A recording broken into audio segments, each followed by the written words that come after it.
മാമ്പ്ര പൈങ്കാവിൽ വിവിധയിടങ്ങളിൽ മോഷണം. കപ്പേളകളുടെ ഭണ്ഡാരങ്ങളും കടയും കുത്തിത്തുറന്നാണ് മോഷണം നടത്തിയത്.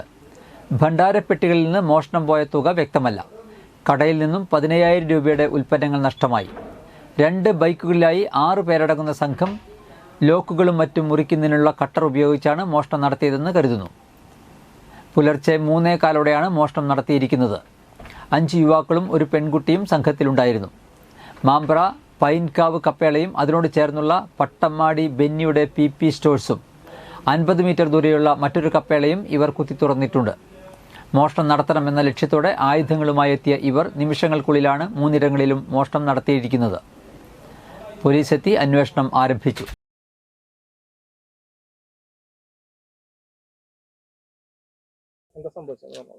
ഞാൻ രാവിലെ 6:30 കട തുറക്കാൻ ഇവിടെ വന്നു കഴിഞ്ഞപ്പോൾ അവിടെ പൂട്ട് പൊളിച്ച് തുറന്ന് കിടക്കണമായിട്ടാണ് കണ്ടത്.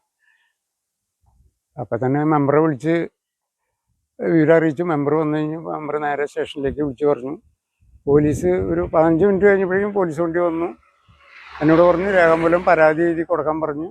ഞാൻ സ്റ്റേഷനിൽ പോയി കേസ് ആക്കിക്കോളാൻ പറഞ്ഞ് എഴുതി കൊടുത്തു. അതിനുശേഷം പിന്നെ ഡോഗ് സ്ക്വാഡും മറ്റേ വിജിലൻസോ അല്ലാണ്ടൊക്കെ ഇവിടെ വന്നായിരുന്നു.